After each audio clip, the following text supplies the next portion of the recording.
तेजस्वी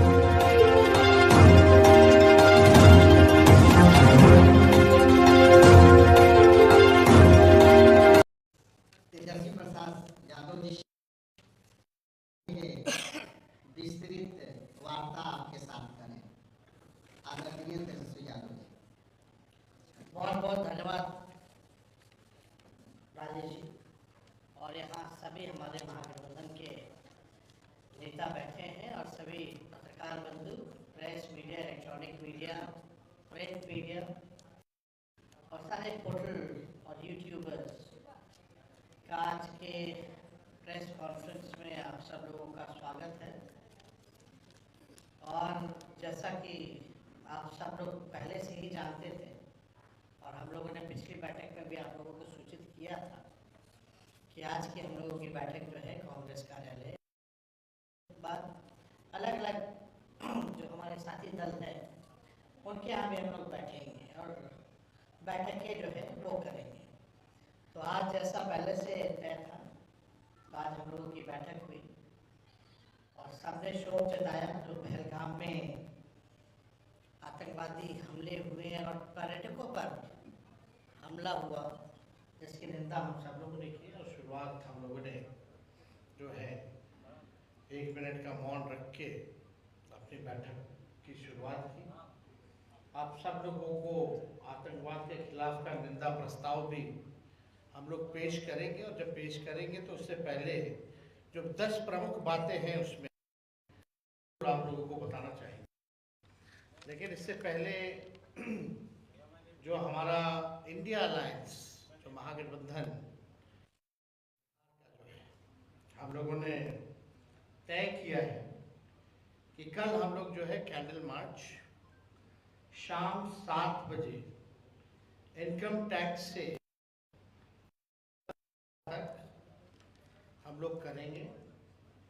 और ये candle march आप सब लोग जानते हैं कि इतनी बड़ी घटना हुई है जो पहलगाम में जो पर्यटकों की जो मृत्यु हुई उनकी श्रद्धांजलि को हम लोग देने का काम करेंगे। और कैंडल मार्च सभी महागठबंधन सभी पार्टी के नेता हम सब खुद स्वयं मौजूद रहेंगे। और ये कार्यक्रम जो है पूरे बिहार के हर जिला हेडक्वार्टर में होगा और स्वयं हम सब लोग जो है पटना में मौजूद रहेंगे। और 4 मई को महागठबंधन इंडिया अलायंस की एक बड़ी बैठक होने जा रही है, जिसमें हम सभी दलों 3 left party, VIP party, Congress RJD 6 पार्टियों का जो जिला अध्यक्ष हैं या जिला में सचिव हैं और प्रधान सचिव जिला के हों संगठन में, जितने विधायक हैं, एमएलसी हैं या सांसद हैं राज्यसभा या लोकसभा, उन सब की बैठक जो है बुलाई गई है 4 मई को। 4 मई को और स्थल जो है बता दिया जाएगा, उसको स्थल का चयन हम लोग फाइनल करके स्थल जहां वेन्यू होगा वो आप लोगों को बता दिया जाएगा। तो एक बड़ी बैठक होगी जिसमें हम लोगों का हर जिले में क्या एक्टिविटी रहेगा, कैसे तालमेल बनाए हम लोग अपने वर्करों के बीच, सरकार की खामियों को कैसे उजागर करें, जनता के बीच कैसे जाए, हर एक बिंदुओं पर जो है वो बात होगी। और जो 10 महत्वपूर्ण बातें जो हम आप लोगों के बीच करना चाहते थे, पहला ये शोक प्रस्ताव जो है आप लोगों को जो है हम लोग दे देंगे, निंदा प्रस्ताव। सवाल है, कुछ बातें भी हैं। जम्मू कश्मीर के पहलगाम में आतंकी हमले में मारे गए नेवी के शहीद लेफ्टिनेंट विनय नरवाल की बहन सृष्टि ने कहा, विनय 1.5 घंटे तक यानी जिंदा था लेकिन कोई मदद के लिए नहीं आया।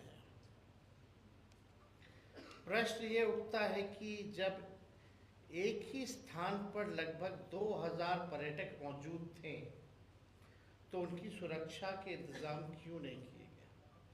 उनके लिए एक भी सुरक्षा कर्मी मौजूद क्यों नहीं था? और पहलगाम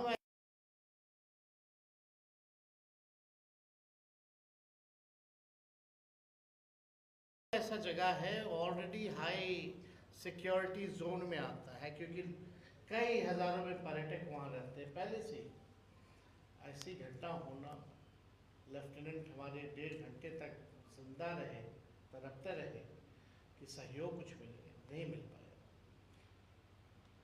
जबकि सरकार को ये पता था कि जम्मू कश्मीर में 2014 से अब तक 3982 आतंकी घटनाएं हुई हैं, जिनमें 413 आम लोगों की हत्या हुई है और 630 सुरक्षा बल के लोग शहीद हुए। इस गंभीर लापरवाही की जिम्मेवारी कौन लेगा? केंद्र सरकार राजनीतिक प्रतिशोध की भावना से तमाम विपक्षी नेताओं के पीछे देश के अधिकांश एजेंसियां लगाती है, लेकिन आतंकियों के पीछे ऐसा क्यों नहीं कर पाती है? हम लोगों के पीछे देश की सब एजेंसियां लगी रहती है, लेकिन इनके पीछे कौन सी एजेंसियां लगाई जा रही है? अगर ये घटना हो रही है तो आपका इंटेलिजेंस क्या कर रहा है, सर्विलेंस क्या कर रहा है? आजकल टेक्नोलॉजी का ज़माना है, यानी ये इंटेलिजेंस फेलियर रहा और वो हाई लेवल सिक्योरिटी जोन में ऐसी घटना, और वो जो सड़क है वो कच्चा सड़क है, कई घंटे लगता है ऊपर जाने में, हथियार लेकर के जाना, बल्कि हर जगह चेक पॉइंट्स है, हर जगह आर्मी तैनात रहती है, सेना तैनात रहती है। फिर भी अगर इतनी बड़ी घटना हो जाती है तो किसी ना किसी को जिम्मेवारी लेनी चाहिए। और विपक्षी नेताओं के पीछे आप लगा, ठीक है लगाए, लेकिन आतंकियों को तो रोकिए।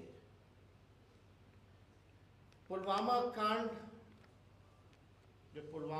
जो हुआ था, उसकी जांच का क्या हुआ? आप भी जानना चाहते हो, हम भी जानना चाहते हैं। देश का हर एक नागरिक पुलवामा कांड में 200-300 RDX किलो 200-300 किलो RDX कैसे पहुंचा, और अब तक की सबसे बड़ी घटना मानी जाती है जिसमें हमारे कई जवान शहीद हो गए, उसकी जांच का क्या हुआ? देश का हर एक नागरिक, हर एक भारतीय ये जानना चाहता है उस जांच का क्या हुआ, कौन था उसका दोषी, लापरवाही कौन, किसका फेलियर था? आप जानते हैं जम्मू कश्मीर में आतंकियों द्वारा समय समय पर बिहार के अनेक श्रमिक भाइयों की हत्या की गई। अब सरकार बताए इसका जिम्मेदार कौन? आप देखते हुए जो हमारे बिहार से पलायन करके बाहर मजदूरी करने कई लोग गए हैं, बिहारी भाई हमारे, उनकी भी मौतें हुई, तो आखिर उसकी जिम्मेवारी कौन लेगा? सरहद पार से आतंकी देश में आ रहे हैं, तो ये देश की सुरक्षा के साथ खिलवाड़ है। ये बहुत बड़ा सिक्योरिटी लैप्स है। पहलगाम में आतंकियों ने आकर यानी रकी की होगी, स्पॉट चुना होगा, ऐसे नहीं कि आते कि घुस गए होंगे, रेकी जरूर की होगी, स्पॉट चुना होगा, सरहद पार किए होंगे, तब जो है वारदात को इंजाम दिया। तो ये तो पूरा फेलियर आखिर ये किसका है, ये हम लोग जो है जानना चाहते हैं। वारदात की घटना को भी चुनने में प्लानिंग लगती है, तो ये कब से हो रहा था, क्या हो रहा था, ये सरकार को बताना चाहिए। लेकिन इस बीच हमारा इंटेलिजेंस सिस्टम क्या कर रहा था, इसकी जवाबदेही कौन करे? भारतीय जनता पार्टी, केंद्र सरकार और गोदी मीडिया के द्वारा आतंकी घटना को सांप्रदायिक रंग देना सरकार की नाकामी का प्रत्यक्ष प्रमाण है। बीजेपी की ऐसी पहल देश, संविधान, लोकतंत्र और मानवता के लिए घातक है। महागठबंधन इसकी निंदा करता है। क्या बिहार सरकार ने कश्मीर में पर्यटन के लिए गए अपने नागरिकों के मदद हेतु कोई हेल्पलाइन नंबर जारी किया है? क्या अपने किसी मंत्री की तैनाती वहां की है?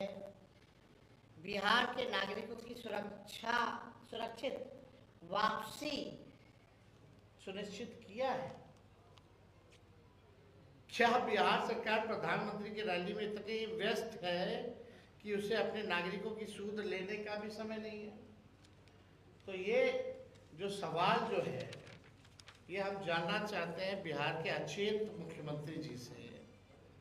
उनके because he tired and retired अधिकारी जो है बिहार चला, उनके रिटायर्ड अधिकारी और जो जदयू में जो है, जिनकी मानसिकता भाजपा में है, दिल और दिमाग, वैसे जदयू के टॉप लीडरशिप से भी जानना चाहते हैं कि आपने जो भी बिहारी पर्यटक कभी कश्मीर में हैं, उनकी सुरक्षित वापसी के लिए आपने क्या प्रावधान किया?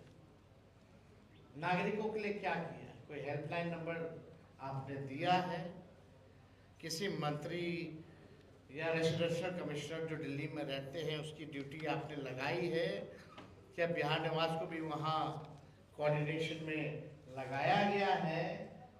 क्या पहल की जा रही है? या पूरा सरकार और इनके अधिकारी, एक एक जिलाधिकारी केवल ऑर्डर निकालने में लगे कि भीड़ कैसे इकट्ठा हो प्रधानमंत्री जी के कार्यक्रम में?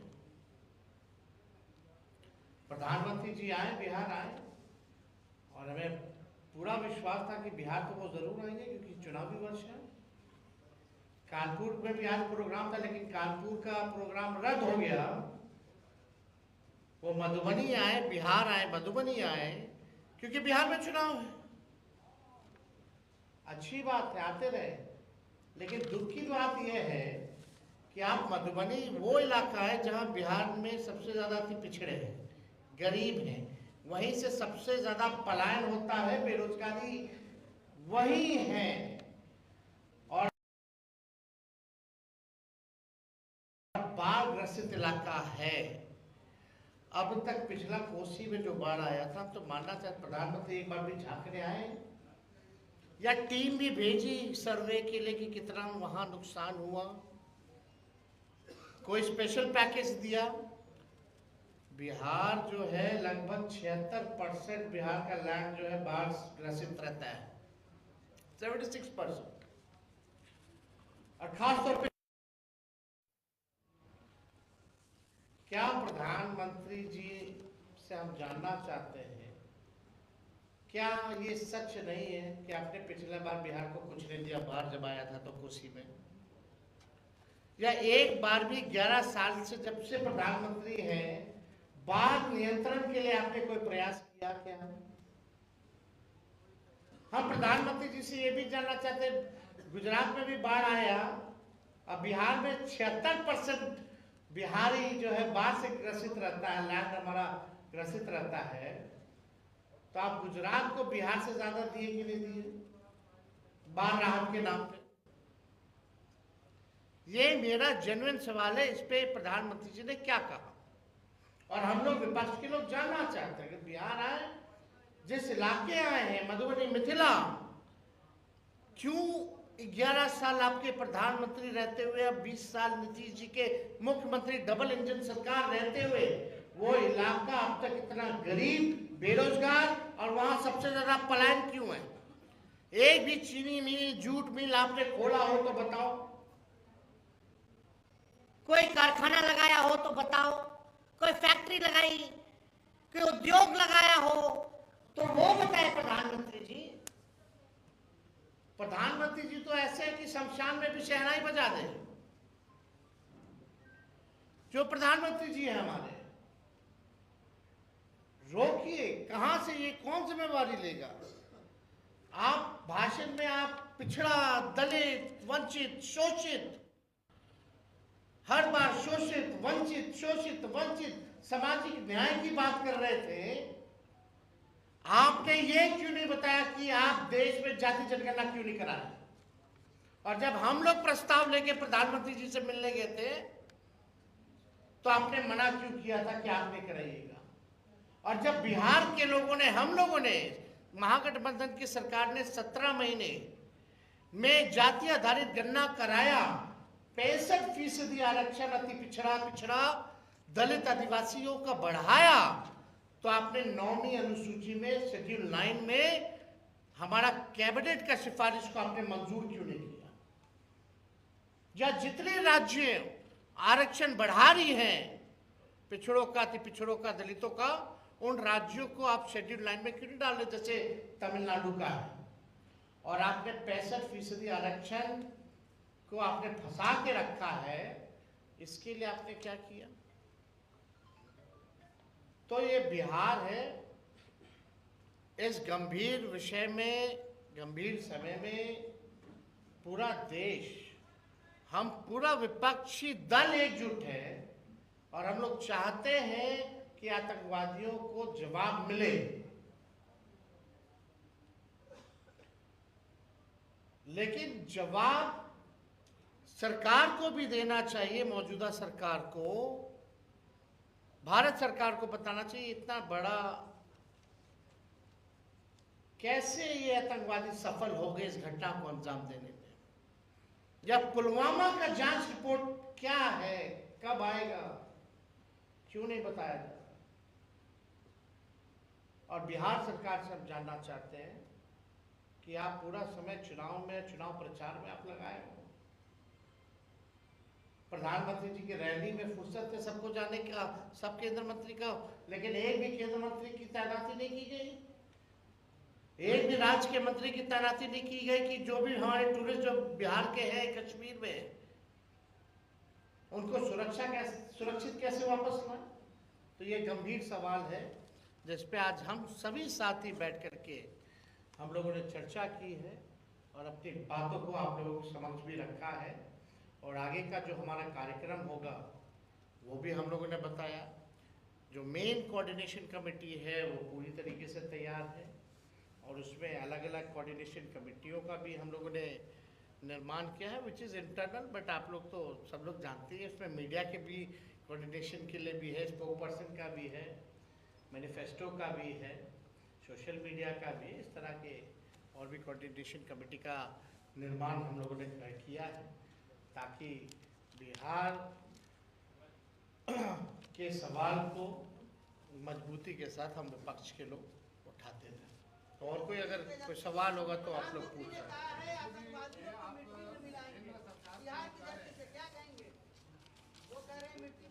आपको 2014 से अब तक लगभग 4000 आतंकवादी घटनाएं हुई हैं, 413 आम लोग मरे हैं, 630 जो लोग हमारे सुरक्षा कर्मी हैं वो मरे हैं। क्या हुआ? शहीद हुए। तो आप बताइए कि क्या हुआ है अब तक?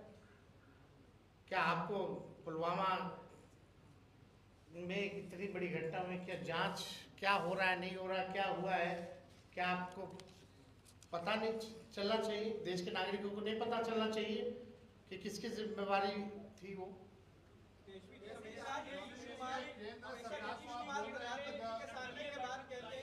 एक मिनट,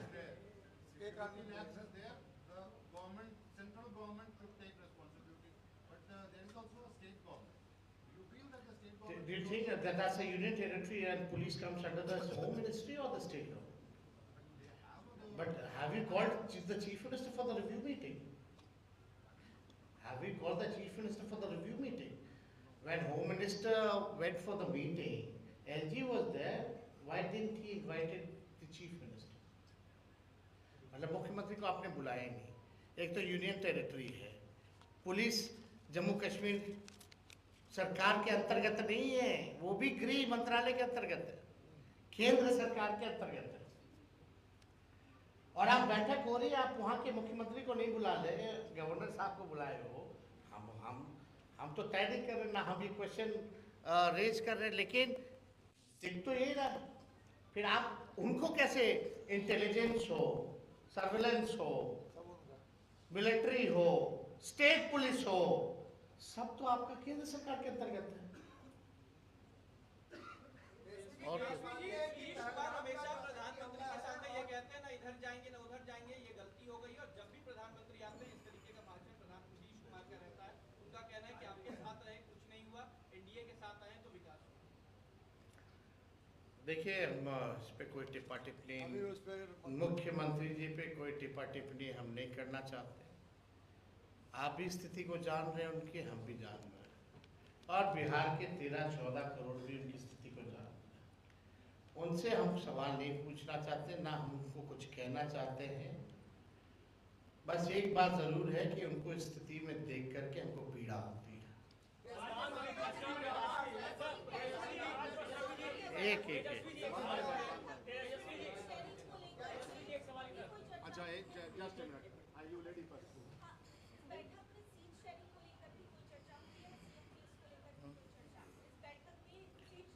देखिए, आप लोग जो आप लोगों के लायक का सवाल ही नहीं, वही क्यों पूछती है? ये हम लोगों का काम है। पब्लिक इस बारे में जानना चाहती है। तो हाँ, एनडीए पहले एनडीए से पूछिए, एनडीए से पूछिए। और जहाँ तक उन लोगों का खेमा का बात है, तो ये बात तो तय है कि जब तक चुनाव है तब तक मुख्यमंत्री का चेहरा नीतीश जी होंगे, और चुनाव के बाद नहीं होंगे। हमारे यहाँ ठीक उल्टा है, हमारे यहाँ जो नाम होगा वही चुनाव।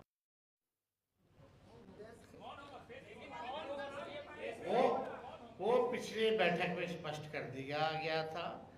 जो होशियार है समझते हैं, जो बेवकूफ़ है वो बेवकूफ़ है। अब आप लोग तय कर लो। और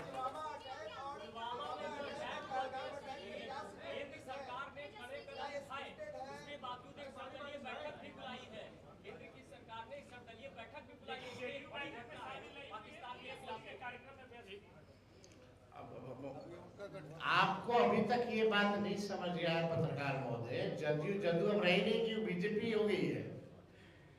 अब जदयू कहाँ रहेगी? जदयू अब तो खत्म हो गया भाई। चलिए अब आखिरी,